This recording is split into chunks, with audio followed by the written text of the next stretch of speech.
Este tercer vídeo aborda unas cuestiones sobre los sustratos energéticos y vías metabólicas que se utilizan durante una prueba de intensidad constante.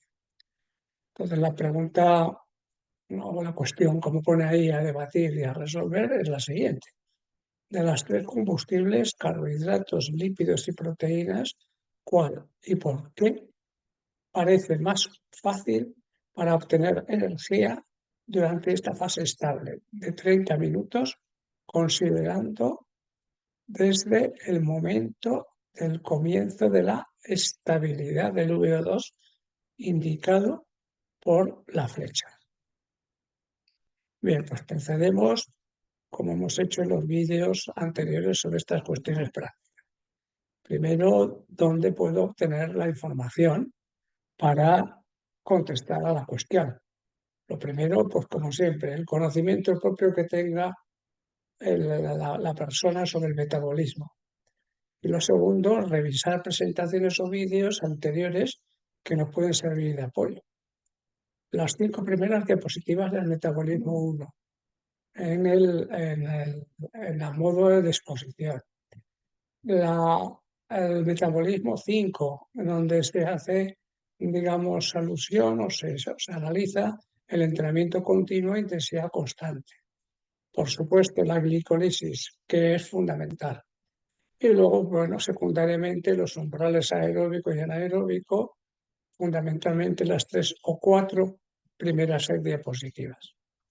Entonces, una vez que sabemos dónde obtener la información, vamos a pasar a, digamos, cuáles son las consideraciones que hay que tener en cuenta sobre esta prueba.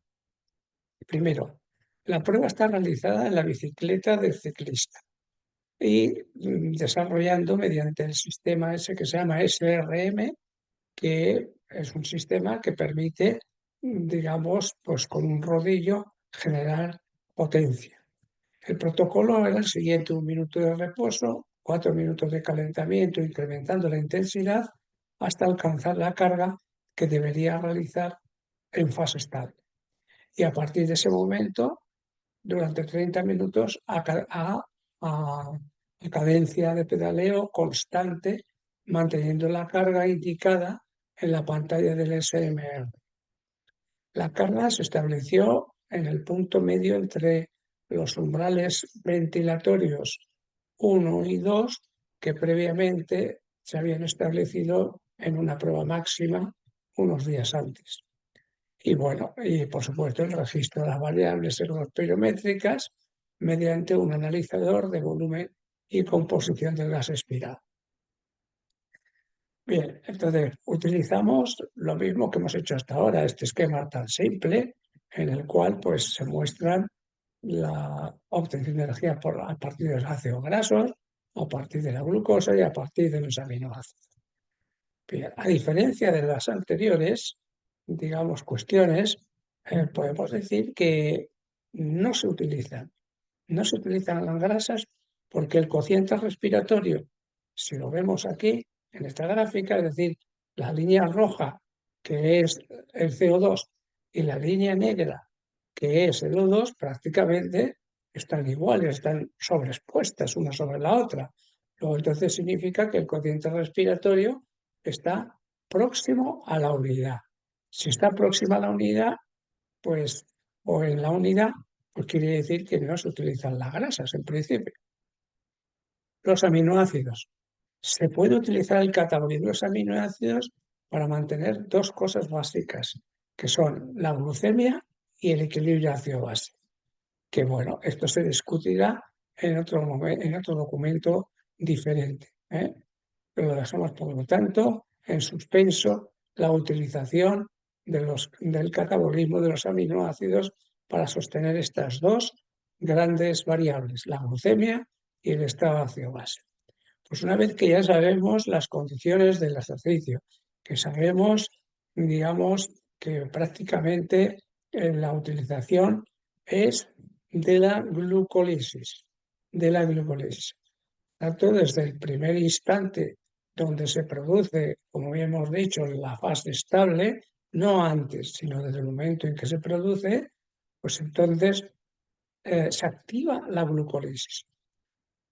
Primero se puede oxidar de forma completa el piruvato formado, que es este de aquí, el piruvato formado a través de la glucólisis, para obtener ATP para el desarrollo del ejercicio de intensidad constante. Pero también se puede reducir del piruvato a lactato, es decir, formar láctico y que ese láctico no suba mucho. Por lo tanto, que sea estable, lo que llaman el máximo estado estable de lactato.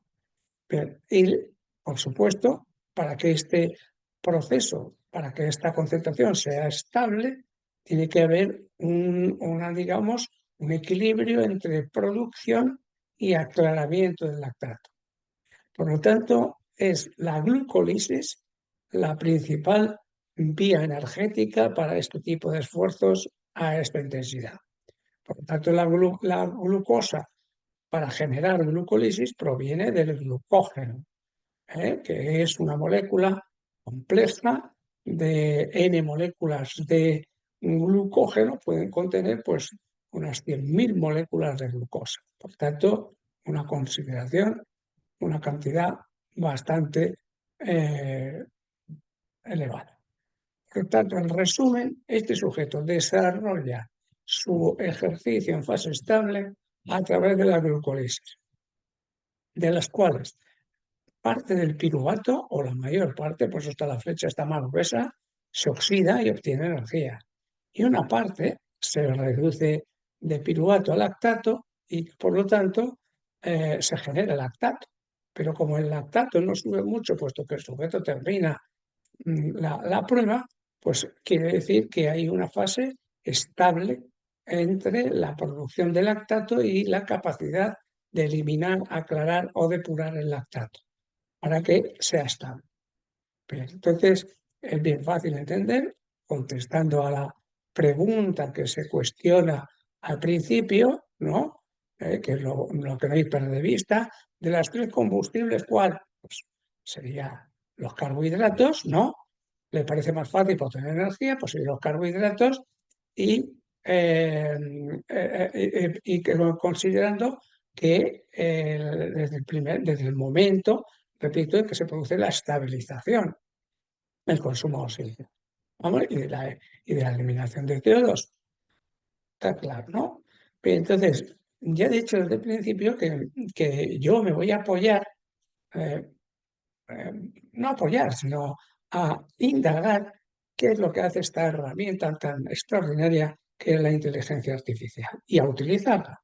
Por lo tanto, ¿qué es lo que hago en este caso? En este caso, pues le formulo la cuestión a la inteligencia artificial tal y como está formulada en la primera diapositiva, ¿vale? Haciéndonos las consideraciones oportunas que está en la tercera diapositiva. Pues vamos a ver qué responde la inteligencia artificial. Dice, el combustible principal, carbohidratos. Durante la fase estable de 30 minutos, el combustible que parece más fácil, es decir, el que está utilizando de forma predominante y más rápida para obtener energía, es el carbohidrato. ¿El por qué? Dos evidencias clave. Dice, la elección de este combustible se fundamenta tanto en los datos de la gráfica, el intercambio de gases, como en la intensidad del protocolo entre VT1 y VT2. Primera evidencia, cociente respiratorio resultado, digamos, analizado en el aire expirado. RR 1.0. La clave para saber qué combustible se está usando el cociente respiratorio, pues es recordar cuáles son los valores. Si es 0,70, indica que el 100% se está utilizando grasas. Si es 1, indica que se está quemando el 100% carbohidratos. Y si es 0,85, indica una mezcla entre 50% grasas y 50% carbohidratos. Como hemos dicho, hemos descartado la utilización de momento, por lo menos, de los aminoácidos. Por lo tanto, solo cabe pensar que o puedes utilizar o grasas o carbohidratos.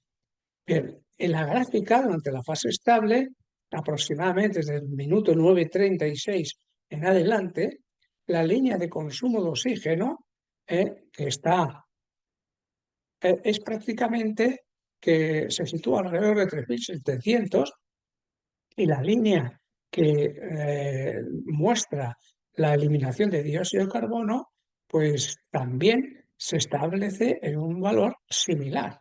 Por lo tanto, cociente respiratorio 1. Esto es lo primero que contesta la inteligencia artificial, que el combustible principal es carbohidratos, con lo cual de momento estamos de acuerdo, ella y yo, o no sé si ella o él, el por qué, porque es la vía más rápida de obtener energía, sobre todo cuando el sujeto tiene una intensidad entre VT1 y VT2, y además la evidencia de que el cociente respiratorio es 1 o muy cercano. Bien, pero le formulo a la inteligencia la primera, y entonces la continuación de la respuesta es la siguiente. Dado que el VCO2 es aproximadamente igual que el VO2, el RR da un valor muy cercano a 1. Esto demuestra fisiológicamente que el metabolismo depende casi exclusivamente de los carbohidratos. Segundo, la evidencia del protocolo. Intensidad entre VT1 y VT2. La intensidad de la prueba, establecida en el punto medio entre VT1 y VT2, se considera un dominio de intensidad pesada. Bueno, a esta intensidad, la producción de ATP por minuto es demasiado alta para ser sostenida por la oxidación de grasas, que es un proceso metabólico más lento. Para mantener esta potencia, el cuerpo recurriría a la vía metabólica más rápida, la glucólisis. Por tanto, ya ha contestado, como he contestado yo, que primero son los carbohidratos y segundo, obviamente, que es la glucólisis. Bien. Bien. La respuesta, bueno, continúa siempre con la misma respuesta, la respuesta es larga la que hace, bueno, y muestra pues eso, que la gráfica está cercana a una, lo cual es la firma fisiológica de la quema de carbohidratos. Esto es exactamente lo que es. Esto es una especie, digamos, de resumen que hace la inteligencia artificial de todo lo dicho. Bien, pero claro, le vuelvo a matizar a la inteligencia artificial. Digo, luego las vías metabólicas son la glucólisis, a partir principalmente del glucógeno muscular, y otra vía de la glucogénesis hepática, que libera glucosa a sangre. Sin embargo, le digo, en mi opinión, la glucogénesis hepática tiene por objeto defender al cerebro de un posible descenso de la glucemia, ya que el sistema nervioso es glucodependiente no estricto. ¿Qué quiere decir esto? Pues que básicamente el sistema nervioso se nutre de la glucosa, pero que puede tener otras alternativas, por eso dice no estricto. Bien, entonces este matiz que le recalco a la inteligencia artificial, dice, me responde lo siguiente. Dice, esta es una subreacción excelente, haciendo la pelota, y fisiológicamente muy precisa. Tu razonamiento es correcto, pero me gustaría matizarlo y expandirlo, porque el hígado está haciendo dos trabajos a la vez. Primero, el combustible a nivel privado, dice, el glucógeno muscular. El glucógeno almacenado dentro del músculo es la fuente de energía más rápida y preferida para para fibras musculares. Es un combustible egoísta. El músculo no puede liberar glucosa a la sangre, pues carece de la enzima que se necesita para desempaquetar la glucosa y enviarla a la circulación. Por lo tanto, todo el glucógeno muscular que se usa, por ejemplo, en el cuádriceps, se queda en el cuádriceps. Esta es la vía que sostiene la alta intensidad que vemos en la gráfica con un RR aproximadamente igual a 1. El combustible público, es una forma curiosa de decirlo, privado, digo, por parte del músculo, y público por parte del hígado. Aquí es donde tu opinión sobre el cerebro es correcta, pero incompleta. El hígado es el banco central de glucosa del cuerpo. Su trabajo es mantener la glucosa estable. En este escenario, el ejercicio tiene dos clientes vitales. Curioso cómo lo dice, ¿no? Cliente uno, el prioritario, el cerebro. Como bien dices, el cerebro necesita un suministro constante de glucosa. Su demanda no cambia mucho, pero es innegociable. Cliente 2, el demandante, el músculo. En la intensidad de la prueba entre VT1 y VT2, el músculo no solo está quemando su propio glucógeno privado, sino que también está extrayendo activamente glucosa de la sangre a un ritmo muy elevado. Por tanto, el gran aumento de la glucogénesis hepática durante el ejercicio no es solo para defender al cerebro, cuya demanda es constante, sino para igualar o intentar igualar la enorme tasa de captación de glucosa por parte del músculo activo.